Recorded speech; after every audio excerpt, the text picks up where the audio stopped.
Assalamu alaikum dear students. In the previous class we have completed the chapter Muslim scholars and inventors, and in this recorded lecture I am going to start the explanation of a new chapter, and the name of the chapter is The Crusades, Renaissance and the Age of Discovery. So as we have already know that the area of Constantinople was fall down, the empire of the Constantinople was fall down in 1443, and after the fall of the empire of the Constantinople, Europe entered the period which is known as the Middle Age, or we can also call it the Dark Age, because there were many advancements made by the Greeks, that were made by Greeks and Romans, that came to be forgotten, and there was no one who take the opportunity to take these advancements with them. There were frequent attacks by the warrior tribes like Vikings and the Huns and the Vandals, who made a lot of devastation and killed, plundered and destroyed a lot of areas. European people lived in a constant war at that time. Poverty and hunger, they were facing many problems, and their generation suffered these terrible conditions, especially in the 7th to the 10th century. But after that their religion unites them, and their religion was actually Christianity. They believe in Christianism, and their Christianity basically unites the whole area of Europe. ये जो Europe अभी हम देखते हैं कि इतना ज़्यादा advanced cities और कल्चर इनके पास है. देयर वाज अ टाइम जब कॉन्स्टेंटिनोपल के फॉल बैक के बाद ये एरिया बिल्कुल ख़त्म और बर्बाद हो चुका था. यहाँ पे लोग भूख से और प्यास से और पॉवर्टी से, गुर्बत से मर रहे थे. पर आफ्टरवर्ड्स क्रिश्चियनिटी के नाम पे ये सारे लोग जो है वो एक जगह इकट्ठा हुए, यानी एक पॉइंट पर आकर इनका जो सेंटर जो है वो क्रिश्चियनिटी हो गया, और फिर ये एक साथ जो है वो इकट्ठा होना शुरू हुए, यूनाइटेड होना शुरू हुए, और जो इनकी चर्च थी फिर ये स्ट्रॉन्ग हो गए. और 6th सेंचुरी के बाद इनका जो एक बिशप था, बिशप ऑफ रोम और पोप, वो कंसिडर्ड किया जाने लगा कि as an leader. Charlemagne, a strong Christian ruler, वो एक स्ट्रॉन्ग क्रिश्चियन रूलर था, and his name was Charlemagne. उसके बाद जो है वो फ्रांस से भी था, defeated the pagan tribes and also supported the pope who crowned him as holy emperor in year 800. यानी ये जो चार्ली मैगन था, इसने जो है वो क्रिश्चियन रूलर था, और इसने फ्रांस का एरिया फतह किया, और बाद में पोप ने इसको जो है वो इतना ज़्यादा वो दिया, प्रोटोकॉल दिया, और इसको क्राउन कर दिया as a Holy Roman Emperor. यानी 800, ये ईयर था 800. आहिस्ता आहिस्ता क्रिश्चियनिटी यूरोप के डिफरेंट एरियाज़ में जो है वो बढ़ना शुरू हो गई, और ज़्यादातर लोग जो है वो रोम को मानने लगे, और ग्रीस और रशिया भी जो है वो लिंक होगा, और ऑर्थोडॉक्स. अच्छा, जैसे हमारे यहाँ होता है कि हमारे यहाँ रिलीजन में डिफरेंट मसलक होते हैं, इसी तरह क्रिश्चियनिटी में भी डिफरेंट मसलक होता है. तो एक जो है वहाँ पर ऑर्थोडॉक्स चर्च भी है बाइजेंटियम में. ऑर्थोडॉक्स में थोड़ा सा डिफरेंट होता है कि वो लोग कुछ चीज़ों में ज़्यादा परहेज़ उनका वो ज़्यादा चीज़ों को मानते हैं, यानी कि वो सख्त किस्म के ईसाई होते हैं, सख्त किस्म के क्रिश्चियंस होते हैं. By 1200 Europe was more stable and peaceful, but most of the Christian lands except by Byzantium were quite backward as compared to the Muslim civilization and the Far East. यानी उस टाइम पर, इतने पुराने time पर जो मुस्लिम empire थी वो ज़्यादा एडवांस थी, और जो हमारे यूरोपियन साइड के लोग थे वो इतने एडवांस नहीं थे, बहुत पीछे हो गए थे. In the meantime Islamic civilisation जो है वो अपने बिल्कुल ज़ेनिथ पे पहुंच गई थी, और मुस्लिम जो है वो बहुत सारा जो उनका ग्रीक वर्ड है उसको उन्होंने ट्रांसलेट कर लिया था, रोमन्स को, ग्रीक वर्ड को उन्होंने अरबिक में ट्रांसलेट कर लिया था, और उसके बाद वो पूरी दुनिया में समझो एक तरह से उनका होल्ड था। और इनकी साइंटिफिक और एकेडमिक प्रोग्रेस भी बहुत ज़्यादा थी। Beside that geography, chemistry, astronomy, mathematics, philosophy, historiography, medicine, cartography और आर्किटेक्ट और आर्ट, इन सब चीज़ों में इन्होंने जो है वो अपना होल्ड किया हुआ था। इनकी कोई मिसाल नहीं थी। अच्छा, इसके बाद जो एक और डेवलप यूरोप के अंदर हो रही थी जिसका बहुत ही लास्टिंग इफ़ेक्ट था मुस्लिम एम्पायर के ऊपर, वो था क्रूसेड्स। ये हुई थी एंड ऑफ 11th सेंचुरी से लेकर एंड ऑफ 13th सेंचुरी तक। ठीक है, क्रूसेड्स का जो एक मीनिंग है वो है the war of the cross, और क्रिश्चियन सिम्बल इसका जो है वो दिया जाता है। और ये लड़ी गई थी कहाँ पर? यरूशलेम के जो है ना, यरूशलेम के लिए लड़ी गई थी कि यरूशलेम वापस जो है वो मुस्लिम्स के लिए हो जाए, मुस्लिम से वापस ले लिया जाए कि यरूशलेम, क्योंकि as I already told you कि यरूशलेम और इसराइल का जो सिटी है यरूशलेम, ये सब के लिए बहुत ज़्यादा इम्पॉर्टेंट था, मुस्लिम्स के लिए भी, यहूद के लिए भी और क्रिश्चियंस के लिए भी, क्योंकि सबकी जो है वो जो उनकी रिलीजियस चीज़ें जो है वो वहाँ से बिलोंग करती हैं। और बहुत सारे अंबिया कराम का बेसिकली यरूशलेम के इलाके से ही ताल्लुक़ रहा है। तो ये वो वॉर जो है एक्चुअली लड़ी गई थी इसलिए ताकि यरूशलेम को मुस्लिम से ले लिया जाए। हज़रत उमर फ़ारूक रज़ियल्लाहु ताला अन्हु के ज़माने में यरूशलेम का जो एरिया था वो मुस्लिम्स ने कब्ज़ा कर लिया था, और जो है इस एरिया को वापस लेने के लिए जो है वो ये जंग लड़ी गई थी क्रूसेड्स वाली। और ये जब ऑलरेडी टोल्ड यू कि हज़रत उमर की खिलाफत में जो है वो हज़रत यरूशलेम पे कब्ज़ा कर लिया था, और क्रिश्चियंस बेसिकली अलाउड थे कि वो अपनी होली साइट्स को विज़िट कर सकते थे। लेकिन 11th सेंचुरी में सिचुएशन जो है वो चेंज हो गई, और सेल्जुक रूलर्स जब वहाँ पर आ गए तो एनाटोलिया और जो बाकी पिलग्रिम्स थे, जो क्रिश्चियंस के जो जेरूसलम है, वो वहाँ पर डिसरप्शन हो गई, और वहाँ पर क्रिश्चियंस को जाने में बहुत प्रॉब्लम्स होना शुरू हो गई। मतलब चले तो जाते थे लेकिन काफ़ी प्रॉब्लम्स के बाद उनको एंट्री मिलती थी। The Christians in Europe wanted to recover Jerusalem at that time, and finally in 1095 the Pope, उस ज़माने का जो पोप था जिसको वो लीडर भी मानते थे, पोप ने उनको कहा, pope urged them to fight for the cross. There were 4 main crusades. 4 किस्म के क्रूसेड्स हैं बेसिकली, जैसे कि 11th सेंचुरी से लेकर 13th सेंचुरी तक हुए हैं, तो 4 दफ़ा बहुत मेन क्रूसेड्स हुए हैं। एक जो है वो 1096 से लेकर 1024 तक। आखिर में 1099 में द क्रिश्चियन सक्सीडेड और कंट्रोल कर लिया उन्होंने यरूशलेम पे, till Salahuddin Ayyubi won it back in 1188। यानी जब ऑल्दो उन्होंने 1099 में उसके ऊपर पूरा कंट्रोल कर लिया था, लेकिन आफ्टरवर्ड सलाउद्दीन अय्यूबी ने जो है वो उसको वॉन बैक कर लिया 1188 में। लेकिन उसके बाद भी कुछ टाउन्स ऐसे थे मेडिटेरेनियन कोस्ट के, जो पैलेस्टाइन के जो मेडिटेरेनियन कोस्ट है वहाँ पे जो है वो कुछ पार्ट्स ऐसे भी थे जो उस वक्त तक भी क्रिश्चियन रूल के अंडर ही चल रहे थे। आफ्टरवर्ड जो उसके बाद जो क्रूसेड्स हुई वो रिलीजन के बारे में कम और जगह के बारे में ज़्यादा थी कि वो लैंड को कॉन्कर करके उस पर रूल करना चाहते थे, तो वो फिर रिलीजन पीछे हो गया और फिर वो लैंड की बात ज़्यादा आ गई कि वो लैंड की वजह से उस एरिया को, टेरिटरी को कॉन्कर करना चाहते थे। Eventually in the early 14th century, जब 14th सेंचुरी स्टार्ट हो गई, Mamluk ruler of Egypt won back the remaining coastal towns of Antioch and Acre beside other territories. और आखिरकार जो है वो जितनी भी फिर बाकी का भी जो एरिया था एंटियोच और एकर का जो बाकी एरिया था यरूशलेम के पास का, यानी जो अभी का इसराइल के ये सारे एरियाज़, इसराइल और पैलेस्तीन के सब एरियाज़ में आते हैं, तो इसको जो है आखिर इन दी एंड ममलूक रूलर जो थे इजिप्ट के, उन्होंने इसके ऊपर कंट्रोल कर लिया।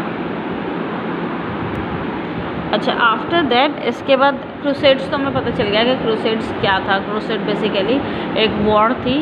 इनिशियली ये वॉर थी रिलीजन के लिए, यानी क्रिश्चियनिटी के लिए वॉर करना स्टार्ट की थी। बाद में जो है वो टेरिटरीज़ के लिए उन्होंने वॉर करना स्टार्ट की। अच्छा, इसके बाद आती है रेनाइसेंस। रेनाइसेंस में क्या होता है? द रेनाइसेंस में ये था कि जब देखिए, एक तरफ तो जो पॉलिटिकल पॉइंट ऑफ व्यू होता है कि जो गवर्नमेंट्स उस एरिया की आपस में लड़ रही थी एरिया के लिए, टेरिटरीज़ के लिए, लेकिन जो लोग थे वो तो आपस में सोशलाइज कर रहे थे। तो ये जो लोग आपस में सोशलाइज कर रहे थे, इनके बीच में जो इंटरेक्शन हो रही थी, यानी यूरोपियंस और मुस्लिम्स की जो इंटरेक्शन हो रही थी, तो इनके बीच के भी कल्चर जो है वो ये आपस में एक दूसरे को ट्रांसफ़र कर रहे थे। यानी कि जो आप ये समझें कि ईस्ट से वेस्ट और वेस्ट से ईस्ट से लोग कल्चर एक दूसरे से ट्रांसफ़र कर रहे थे, इंटरचेंज कर रहे थे। नॉट ओनली कल्चर, ये इनका नॉलेज है, और इसके अलावा भी जो इसकी वजह से एक रीबर्थ हुई लर्निंग की, नॉलेज की, और इसके वजह से एक यूरोप के अंदर बहुत ज़्यादा प्रोग्रेस आई, क्योंकि ऑब्वियसली मुस्लिम तो पहले से ही प्रोग्रेसिव थे, और आफ्टर दैट जब यूरोप में वो पहुँचे तो यूरोप के लोगों ने भी उस चीज़ को अडॉप्ट किया, and that resulted in the progressive Europe. जो यूरोप के लोग थे वो वापस आर्ट की तरफ और टेक्नोलॉजी की तरफ जो है वो लौटना शुरू हो गए। जो एंशियंट ग्रीक और रोमन्स ने जो है वो आर्ट और ये सब चीज़ें, मतलब अपनी जो ग्रीक्स और रोमन्स की जो भी एडवांसमेंट थी, जो वो ख़ुद भूल गए थे यूरोपियंस, वो वापस आना शुरू हुई मुस्लिम्स की वजह से। और ट्रांसलेशन उसकी तो प्रॉपर हुई थी अरबिक में, तो वो जब उन्होंने पढ़ना शुरू किया तो उनकी लिविंग कंडीशंस भी इम्प्रूव हो गई। Renaissance basically French adopted word है, लैटिन, और इसका मतलब है रीबर्थ। रेनाइसेंस का जो एक्चुअल मीनिंग है दैट इज़ रीबर्थ। तो रीबर्थ जो है वो बेसिकली ये इसी तरह से लर्निंग और नॉलेज के थ्रू ही हुई थी। ये स्टार्ट हुई थी इटली में, और ये अराउंड 1350 में स्टार्ट हुई, और फिर ये 1600 तक कंटिन्यू रही।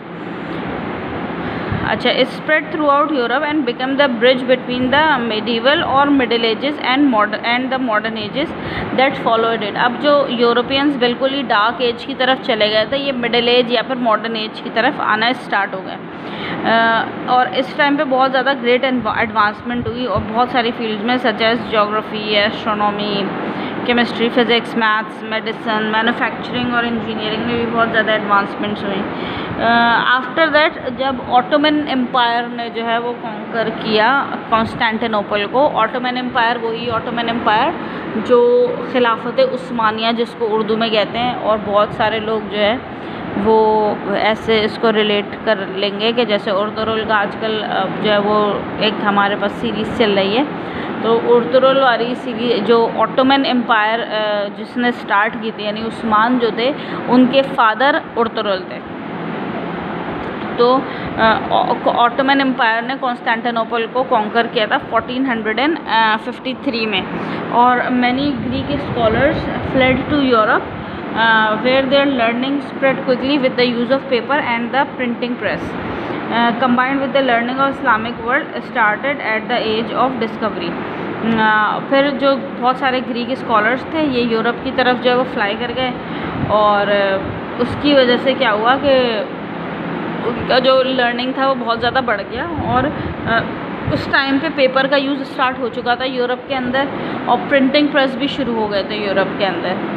तो बुक्स के ये वो थी कि प्रिंटिंग बुक्स की फॉर्मेट में आना शुरू हो गई थी। पहले तो लोग हाथ से लिखा करते थे, लेकिन अब बुक की फॉर्मेट में जो है वो प्रिंटिंग होना स्टार्ट हो गई थी, और इसकी वजह से जो है वो इस्लामिक वर्ल्ड की लर्निंग भी बहुत ज़्यादा हुई। और फिर after that age of discovery शुरू हुई। अच्छा, देयर वर सम पीपल जिनको कहा जाता है कि ये रेनाइसेंस मैन थे। इनमें से एक जो है लियोनार्डो दा विंची भी थे।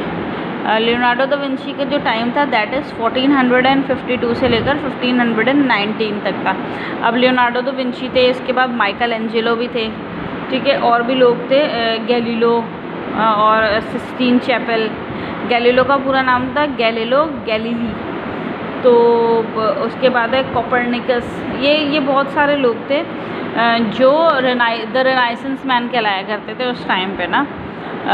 उसका रीज़न ये था कि इन्होंने इनकी इस एडवांसमेंट में बहुत ज़्यादा कंट्रीब्यूशन था। They contributed a lot for the renaissance.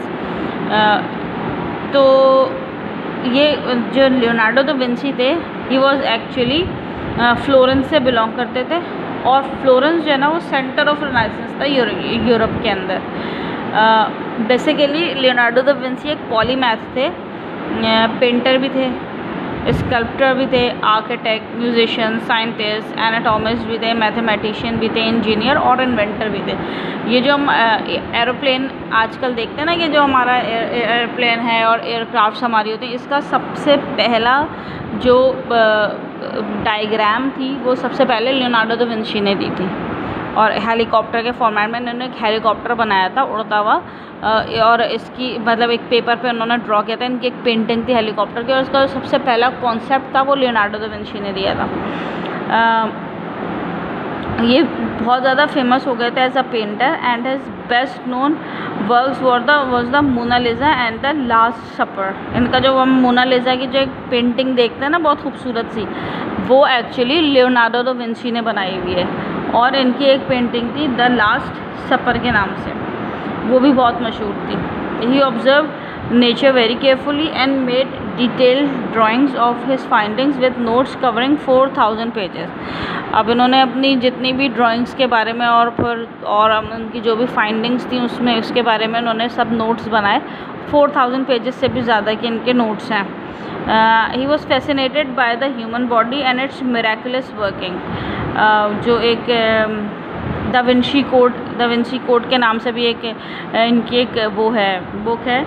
असल में ये ह्यूमन बॉडी और इसकी वर्किंग से बहुत ज़्यादा फैसिनेट थे कि इंसान के जिस्म में चीज़ें किस तरह काम करती हैं और क्या चीज़ कहाँ पर है। तो इससे फैसिनेट होने की वजह से इन्होंने ह्यूमन बॉडी के ऊपर भी बहुत ज़्यादा वर्क किया। और उनकी जो एक ड्राइंग थी उसमें वो ह्यूमन फ्रेम ऑफ स्केलेटन का जो पूरा फ्रेम था वो भी था, उसके साथ उन्होंने मसल्स भी बनाए थे, और उसके ऊपर उन्होंने वर्क बहुत ज़्यादा किया था कि एक्चुअली जब वो ह्यूमन बॉडी कैसे वर्क करती है। और as I have already told you कि इन्होंने एक फ्लाइंग मशीन भी बनाई थी जो जिसके जो आज भी वो पेंटिंग बहुत ज़्यादा फेमस है, जो सबसे पहले वो देखने में हेलीकॉप्टर की जैसी लगती है। और लियोनार्डो ने जो है वो सिम्बलाइज़ की थी स्पिरिट ऑफ लर्निंग और intellectual curiosity of the renaissance. अच्छा, आफ्टर दैट इनके बाद एक और थे माइकल एंजेलो। ये थे 1475 से लेकर 1564 तक ना। ये एक और रिनाइसेंस आर्टिस्ट थे, और इनकी जो स्किल्स थी वो बड़ी वर्सटाइल स्किल्स थी, जिसमें आर्ट, पेंटिंग, आर्किटेक्चर और पोइट्री भी इंक्लूडेड थी। ये भी फ्लोरेंस से ही बिलोंग करते थे, because I have already told you कि फ्लोरेंस जो है वो क्या था उस टाइम पे, बिल्कुल सेंटर ऑफ रिनाइसेंस हुआ था। लेकिन बाद में ये रोम में भी इन्होंने वर्क किया। और सबसे पहले वो ये अपना जो है ना वो इनकी जो स्किल थी, स्कल्पचर की जो स्किल थी वो बहुत ज़्यादा जो है वो मशहूर थी। और एक इन्होंने सीलिंग पेंट की थी, वो भी जो है वो बहुत मशहूर हुई थी। रोम के अंदर इन्होंने एक सीलिंग को पेंट किया था। Michael Angelo basically was a very famous artist, not only in his life time but also called the greatest artist of all the times. ये मतलब अभी तक के जितने भी लोग आए हैं, जितने भी आर्टिस्ट हैं, माइकल एंजेलो उनमें बहुत ज़्यादा जो है वो बेहतरीन आर्टिस्ट काउंट किए जाते हैं। इसके अलावा और भी स्कॉलर्स और साइंटिस्ट थे लाइक गैलीलियो गैलीली और कोपरनिकस, जिन्होंने एस्ट्रोनॉमी के बारे में स्टडी की। और उसके बाद जो लॉजिकल और करेक्ट थ्योरीज़, क्योंकि लॉजिक्स भी इन्होंने दी और जो थ्योरीज़ गलत चल रही थी उनकी करेक्शंस भी की, जैसे सोलर सिस्टम के बारे में और मूवमेंट ऑफ प्लैनेट्स के बारे में। ऑल्दो उस टाइम पे चर्च ने इनकी ये जो चीज़ें थी इनको एक्सेप्ट नहीं किया, लेकिन आज हम बेसिकली सोलर सिस्टम के उन्हीं कॉन्सेप्ट्स के ऊपर चल रहे हैं जो आज हम देखते हैं कि सोलर हमारे कितने प्लैनेट्स हैं और सन है, और बेसिकली जो प्लैनेट्स रिवॉल्व अराउंड करते हैं सन के। उस टाइम पे जब गैलीलियो गैलीली और कोपरनिकस ने ये सारी एग्जांपल्स दी थी एस्ट्रोनॉमी में और सब चीज़ें बताई थी, तो उस टाइम की चर्च ने उसको कहा था कि ये बिल्कुल गलत चीज़ें और ऐसा कुछ भी नहीं होता। लेकिन इन द एंड अब जाके पता चलता है कि ये चीज़ें बिल्कुल सही थी और ऐसा ही था। अच्छा, आफ्टर दैट अब ये रेनाइसेंस की वजह से जो है ना वो यूरोप के अंदर बहुत ज़्यादा चेंज आना शुरू हो गया था, क्योंकि ये मुस्लिम वर्ल्ड के साथ इनका इंटरेक्शन बढ़ गया था। पुर्तगाल के जो लोग थे वो एक्सपर्ट हो गए थे मैथमेटिक्स, ज्योग्राफी, कार्टोग्राफी और नेवल टेक्नोलॉजी में भी बहुत मशहूर हो गए थे। अच्छा, as I already told you, बहुत शुरू के स्टार्टिंग के लेक्चर्स में मैंने बताया था कि सबसे पहले जो नेवी यानी जो बहरी जंगें थी ये मुस्लिम्स ने ही स्टार्ट की थी। अच्छा, रोमन न्यूमरल सिस्टम भी जो है वो रिप्लेस होकर डेसिमल सिस्टम पे आ गया था। पहले तो नंबर्स होते ना 0 1 2 3 4 5, लेकिन डेसिमल सिस्टम 1.1 1.2 1.3 2.4 3.6 ये जो डेसिमल सिस्टम है ये रोमन्स के यहाँ से मतलब उस टाइम पे हो गया था। उसके बाद अलजेब्रा भी इन्वेंट हो गई थी और मैथमेटिक्स में बहुत ज़्यादा एडवांसमेंट्स हो गई थी बेसिकली। इसके बाद डिस्कवरी ऑफ पेपर मेकिंग हो चुकी थी, प्रिंटिंग प्रेस इन्वेंट हो गए थे यूरोप के अंदर। उसके बाद बेसिकली जो प्रिंटिंग प्रेस और ये सब चीज़ें अरब्स लेकर आए थे चाइना से। उसके बाद ये फिर इसको फर्दर रिफाइन कर दिया था ग्यूटेनबर्ग ने, और उसके बाद उन्होंने बुक्स और इन्फॉर्मेशन जो है वो बहुत इजीली अवेलेबल हो। एक बार जब प्रिंटिंग प्रेस बन गया तो ऑब्वियसली बुक्स और जो बाकी चीज़ें इन्फॉर्मेशन वगैरह थी वो बहुत इजीली अवेलेबल होने लगी। A large number of Greek and Arabic works on medicine, science and philosophy were translated and distributed throughout Europe। और उससे बहुत फ़ायदा भी हुआ क्योंकि ज़ाहिर है जब पूरे यूरोप में डिस्ट्रीब्यूट हो गया तो लोगों ने उसको पढ़ना शुरू किया बुक की फॉर्मेट में। Aristotle rational and logical approach to knowledge influence the scholars and the upcoming universities in Europe which were absorbing and spreading the new knowledge during the Renaissance। यानी बेसिकली रेनाइसेंस की वजह से पूरा Europe जो है वो बहुत ज़्यादा एडवांस हो गया था।